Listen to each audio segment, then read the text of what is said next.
最近，德国官媒德国国家电视一台以“中国如何征服全球汽车市场”为题，又报道了中国品牌汽车对德国以及其他品牌汽车造成的冲击。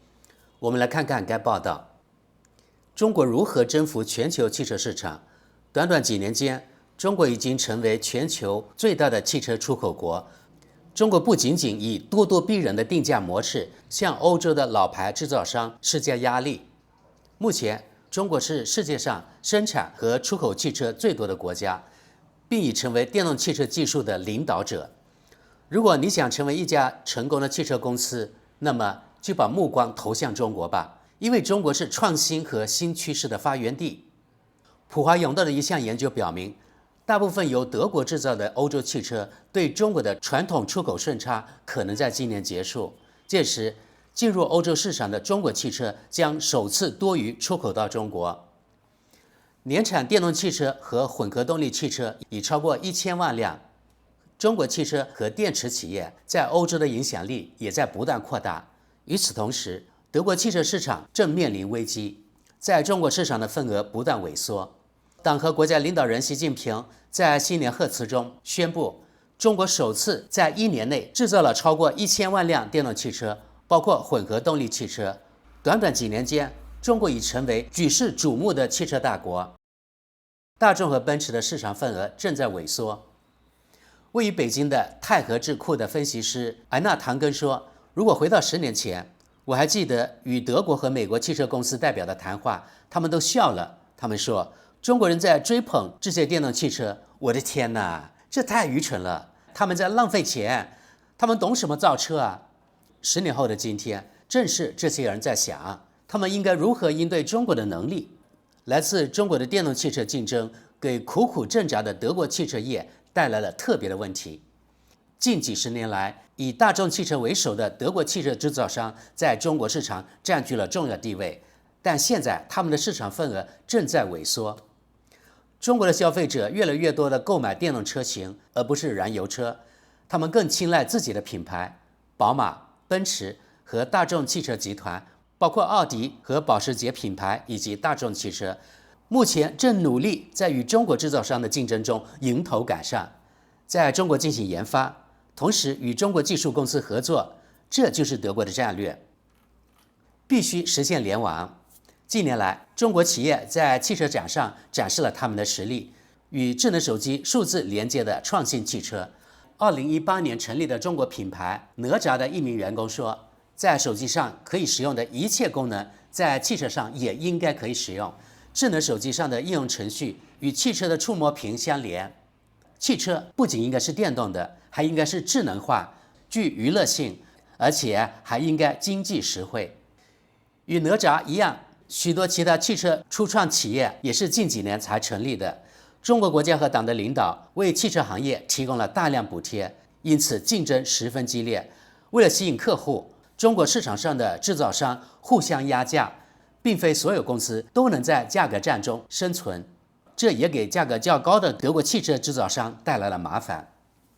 配图说明，具有娱乐功能的互联汽车，对于中国买家来说，汽车与手机的紧密互联非常重要。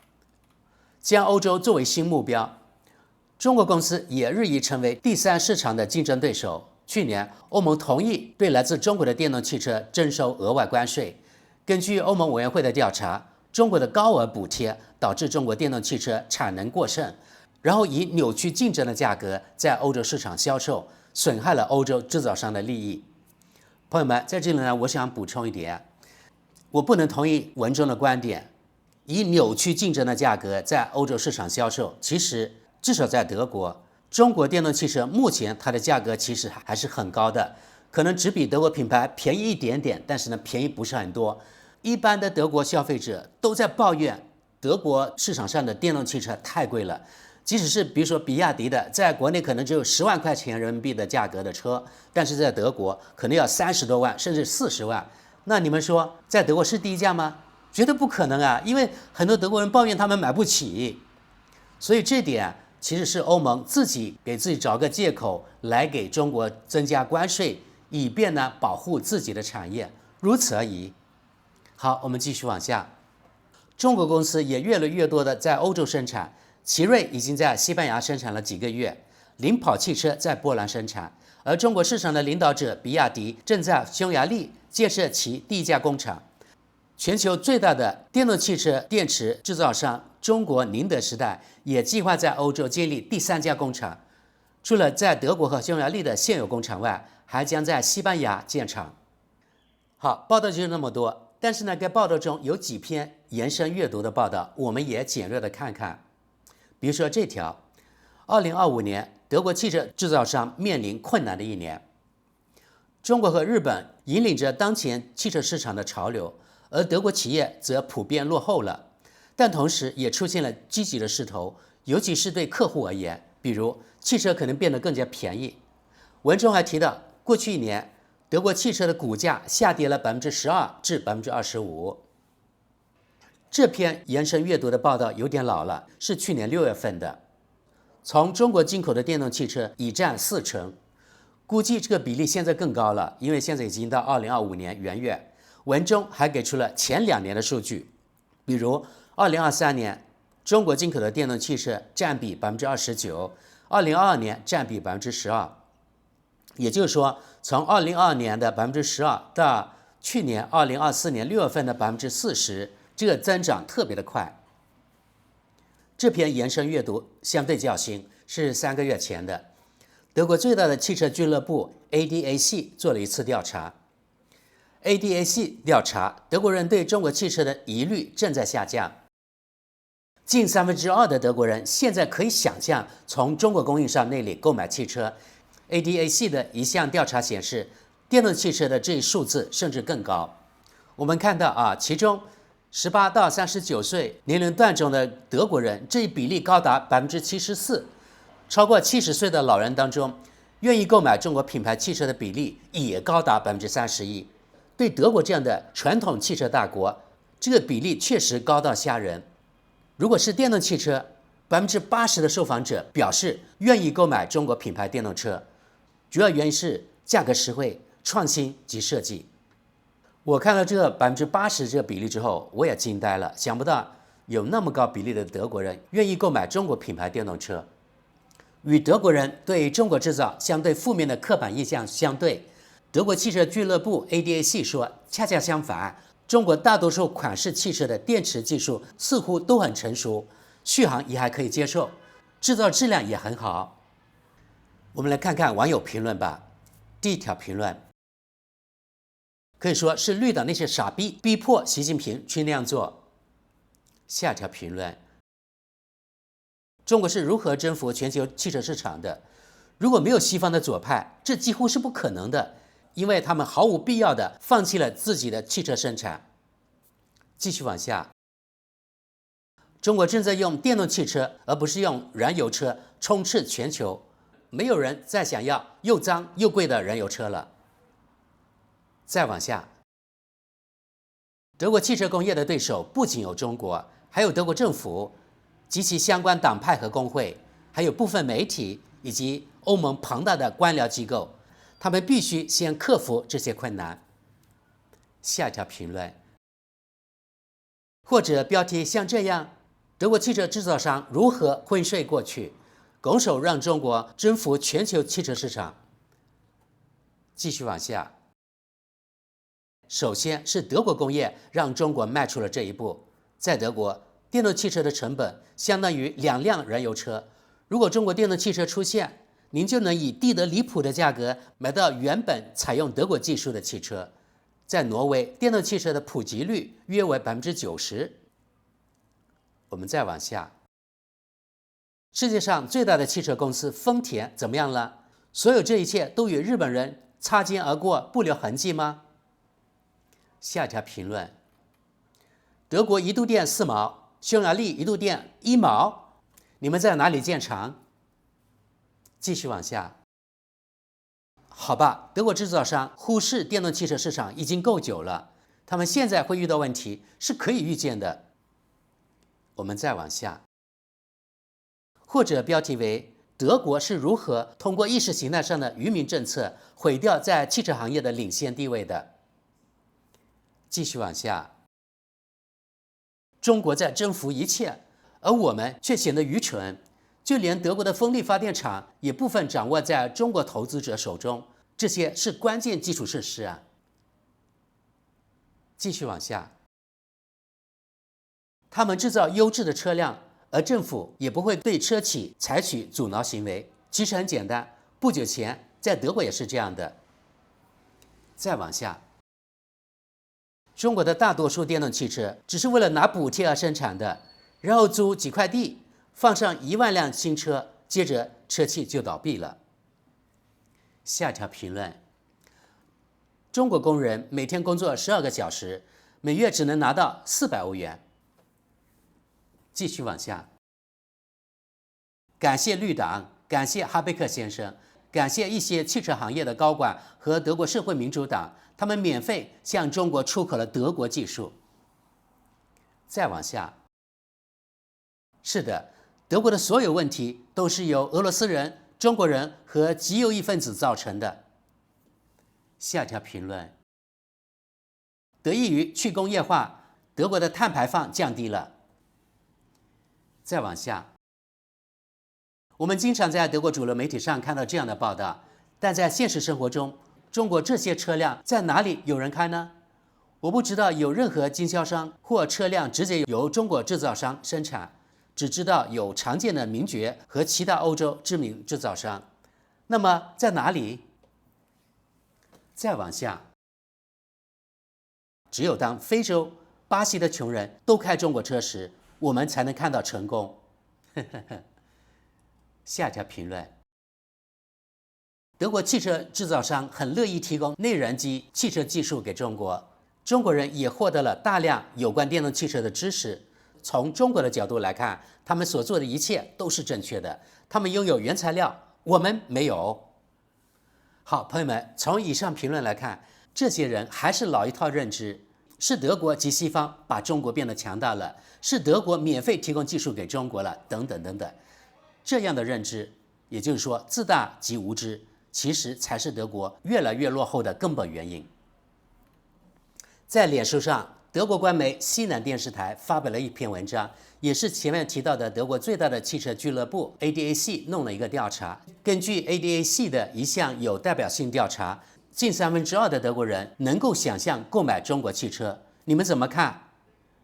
好，我们看看几条网友评论。第一条评论：只要德国还生产我买得起的汽车，我就会买来支持我们的经济。如果每个人都只买外国车，那么德国车的销量就会减少，最终也会减少就业机会。这就是我的看法。也许这并不取决于一辆车，但如果很多人都这样做，那么它就会起作用。下一条评论：我已经开过一些中国的最新汽车，在电动汽车领域，他们绝对领先于德国人，质量一流，工艺精湛，价格优惠。继续往下，从原则上讲，从消费者的角度来看，购买这些东西是正确的，也是可以理解的。之所以要对他们进行如此程度的补贴，是因为中国人有一个计划，要打破西方汽车的主导地位，直接占领市场。问题是，中国人还能坚持多久？因为从纯经济的角度来看，所有闪闪发光的东西都不全是金子。再往下，说得对，如果这里没有了工作，你会怎么办？你会去中国吗？德国之士点评：德国人卖车子卖到中国已经卖了40年了，可是中国人并没有说过德国人今天说的话呀。可见啊，整个西方都差不多，那就是只准西方放火，不准中国点灯。你们看，中国电动汽车稍微有一点领先的势头，你看欧盟就马上对中国电动汽车征收高达35.3%的惩罚性关税了，来保护自己的市场。好，我们继续往下。我根本就不会买电动汽车，我更倾向于认为他们在可持续发展以及如何处理数百万计的电池等问题上没有对我们说实话，这些都不太令人信服。下条评论：我开中国电动车很久了，绝对满意。德国汽车制造商未能在低价市场上推出合理的电动汽车，在我也被我们的高端制造商大众柴油门事件愚弄后，我买了中国电动车只是后果之一。继续往下，我不知道自己下辆会买什么车。我的女儿和儿子开的是韩国车，我和妻子开的是奔驰和大众。有这么多车和选择，我真的得好好考虑一下。但有一点可以肯定，我不买电动汽车。再往下，德国汽车业受到了与太阳能产业相同的待遇。中国通过补贴倾销价格来破坏市场，然后在市场中占据主导地位。这种想法让我远离中国汽车。下一条评论，我已经试驾过几款中国电动车，它们都没有欧洲产品的质量，包括软件。不过，软件和对软件的信任在今天尤为重要。汽车自身承担的任务越来越多，如果我不能信任它们，我就不想驾驶它们。中国汽车的设计也更加俏皮，这一点我不喜欢。继续往下，任何为了省钱而喜欢购买廉价产品的人，肯定也会购买中国产品。昨天在电视上播放了对中国汽车征收关税的消息后，我和我的丈夫讨论了这个问题，并决定去看看并试驾中国汽车。如果一切 OK 的话，我们就会购买。再往下，不幸的是，新款 Smart One 还是在中国制造，您只能在车辆完工后才能订购。但目前这款汽车的优惠力度很大，我希望能够享受到这一优惠。下条评论，我当然会买啊！中国制造的电动汽车比德国汽车制造商制造的要好得多，大众汽车甚至无法制造出不会一直结冰的控制台。继续往下，我永远不会买垃圾电动车，不管它来自哪里。除此之外，许多欧洲人的电动汽车都是在中国制造的。下条评论，在这个时期，我根本不会买中国车，我会买欧洲车。继续往下，问题是，我还能买哪辆德国车？当像 V-Class 这样的家庭轿车起步价为8万欧元时，人们不可避免地去寻找替代品，而且找到了，那就是中国汽车。我们再往下，我们通常买各种中国的东西，但却对汽车大惊小怪，这有点神经病。哈哈哈。好，我们看最后一条评论。买车和买其他东西有什么不同吗？你能找到一种不是来自国外的产品，至少是部分来自国外的产品吗？我们在德国购买一条牛仔裤之前，它已经走过了半个地球，布料在这里，拉链在那里，纽扣在别处。在全球化的世界里，这很正常。我喜欢这样。我当然可以有反对中国的理由，但我不反对他们的汽车。世界是全球化的。好吧，朋友们，今天就此打住吧。可见，如果一样东西足够好，价格实惠，就是说性价比高，再高傲的德国人还是会低头的。而且过去这2-3年，德国媒体报道中国电动汽车的力度还是很大的，他们对它的态度也在慢慢转变，认可度也越来越高。目前只是开始，我认为将来中国电动车在德国以及欧洲的销量会大幅上升。好，本期节目就到这里，感谢大家，我们下期见。